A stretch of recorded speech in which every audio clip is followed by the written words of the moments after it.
اعوذ باللہ من الشیطان الرجیم بسم اللہ الرحمن الرحیم الحمد للہ الاول بلا اول کان قبلہ والآخر بلا آخر یکون بعدہ الذي قصرت عن رؤيته ابصار الناظرین وعجزت عن نعته اوہام الواصفین ثم الصلاة والسلام على اشرف الانبیاء والمرسلین وخاتم النبیین سیدنا و نبینا و مولانا ابی القاسم محمد اللہم صلی علی محمد و آل محمد وعلی آلہ الطیبین الطاہرین المعصومین واللعنۃ الدائمۃ علی اعدائہم من یوم ظلمہم الی قیام یوم الدین اما بعد وقد قال اللہ سبحانہ وتعالی فی کتابہ المجید والفرقان الحمید بسم اللہ الرحمن الرحیم ان الدین عند اللہ الاسلام فمن یبتغی غیر الاسلام دینا فلن یقبل منہ وہو فی الآخرۃ من الخاسرین۔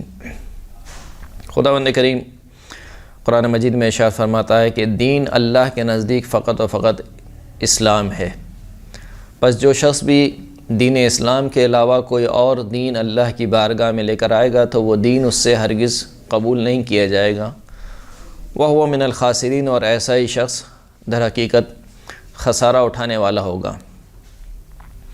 سوال یہ کیا گیا کہ آج کے دور میں دین کی کیا ضرورت ہے، یعنی جب آج کا دور جس میں علم اتنی ترقی کر چکا ہے، سائنس اور ٹیکنالوجی اتنی ترقی کر چکی ہے، تو آج کے دور میں دین کی کوئی جگہ باقی نہیں رہتی۔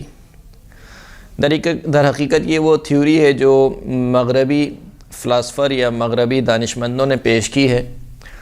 ان کے خیال یہ ہے کہ آج کے دور میں علم ترقی کر چکا ہے، انسان جہالت سے باہر آ چکا ہے، اور سارے جو رموز تھے کائنات کے وہ آہستہ آہستہ انسان کشف کر رہا ہے، لہٰذا اب دین کی کوئی جگہ باقی نہیں رہتی کہ انسان انہی دین کو اپنائے یا دین کی رسومات کو اپنائے۔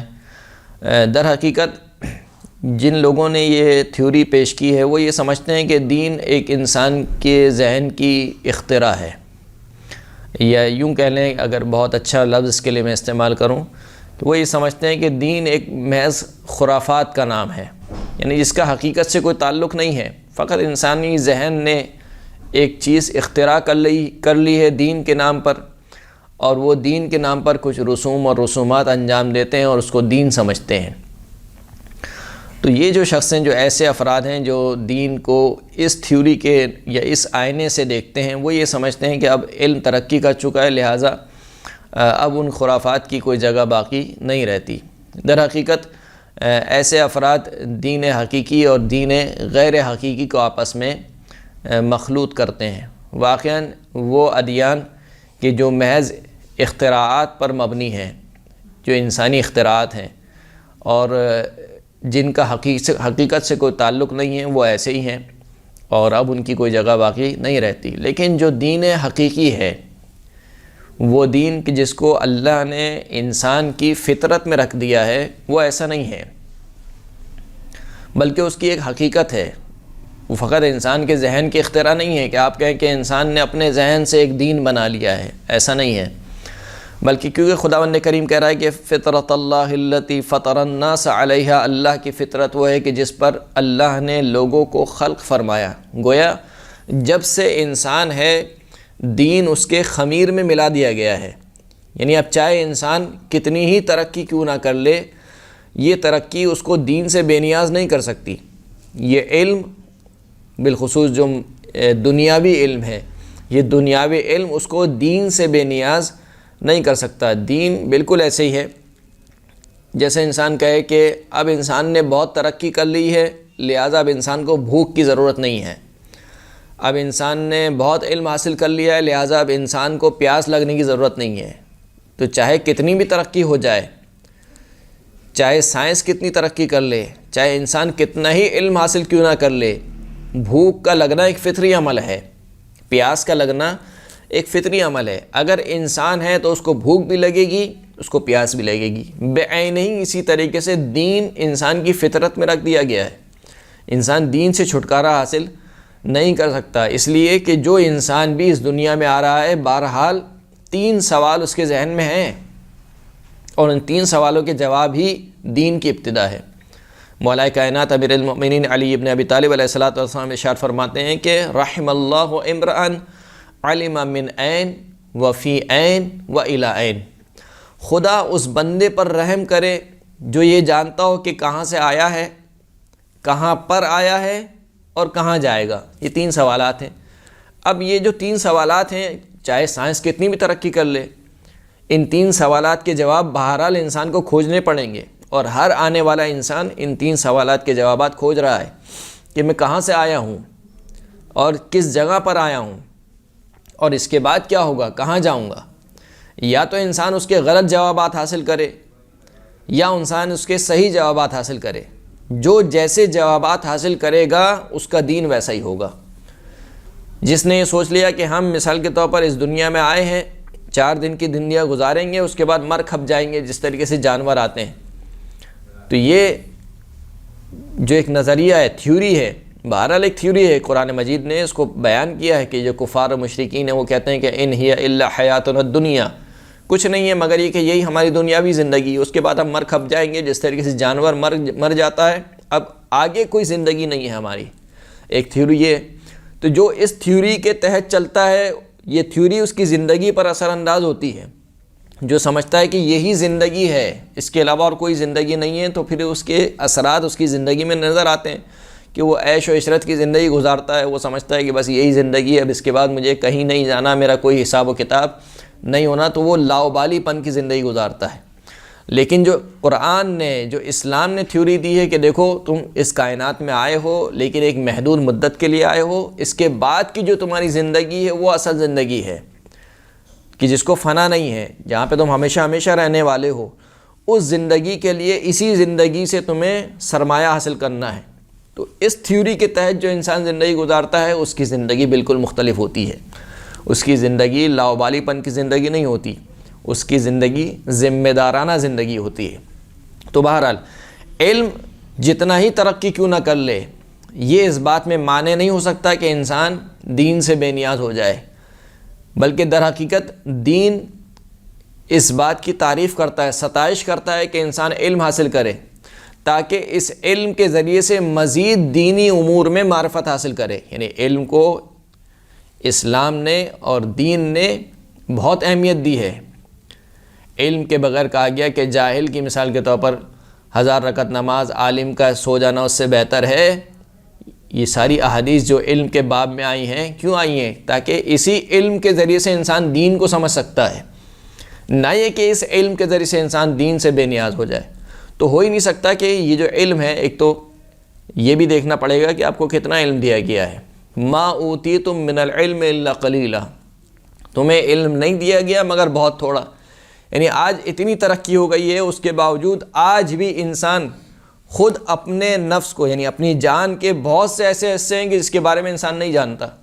مثال کے طور پر عام سی بات ہے، سادہ سی بات ہے، موت کی وجہ کیا ہے؟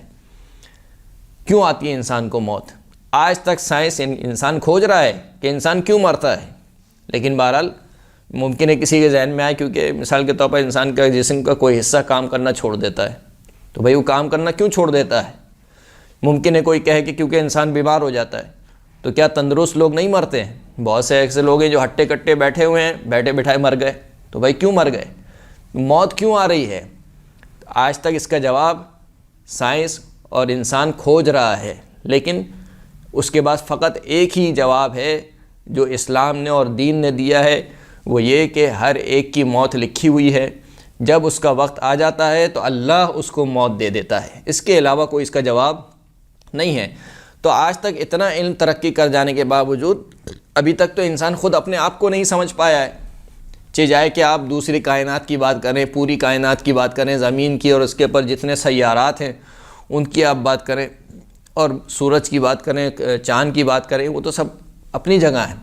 تو ایک تو بہت تھوڑا علم دیا گیا ہے، اور بہت تھوڑا علم کے باوجود ابھی ہم سارے کے سارے راز کشف نہیں کر پا رہے ہیں، اور راز کا کشف ہو جانا یہ ایک طریقے سے دین کو اپنانے کے اوپر مددگار ثابت ہوگا، نہ یہ کہ دین گریزی کا سبب بنے گا کہ آپ دین سے گریز کریں اور دین کو چھوڑ دیں۔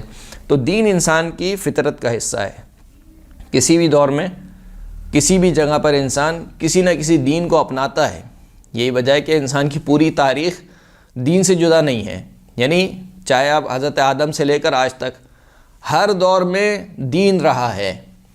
اب چاہے وہ صحیح دین ہو غلط دین ہو، بہرحال دین رہا ہے. یعنی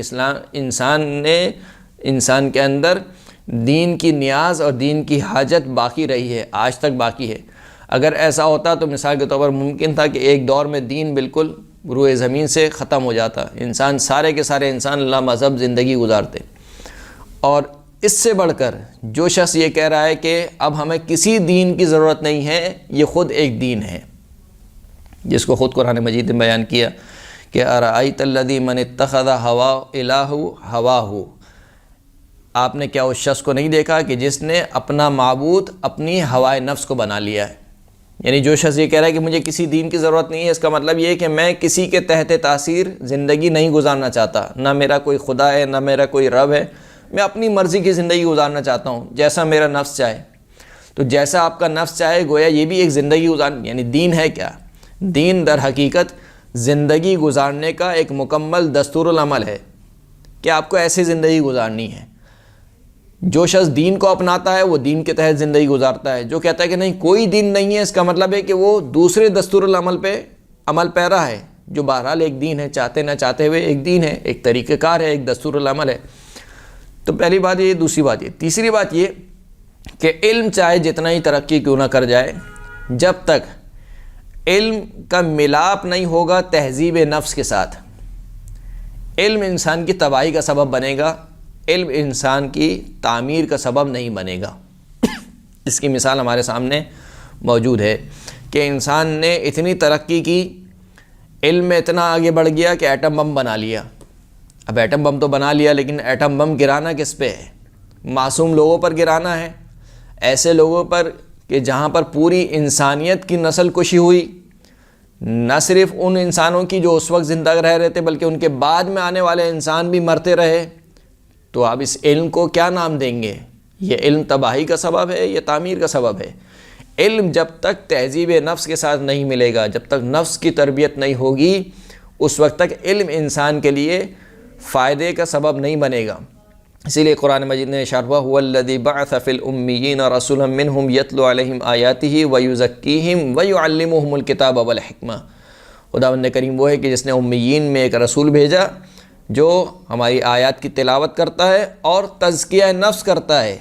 وَيُعَلِّمُهُمُ الْكِتَابَ وَالْحِکْمَةَ، اور کتاب و حکمت کی تعلیم دیتا ہے. علم کا مرتبہ بعد میں رکھا، پہلے کہا کہ تزکیہ نفس کرتا ہے، پھر کتاب و حکمت کی تعلیم دیتا ہے. تو علم کو ملا دیا اسلام نے تہذیب نفس کے ساتھ. تو یہ جو تہذیب نفس ہے یہ کہاں سے ملے گا آپ کو؟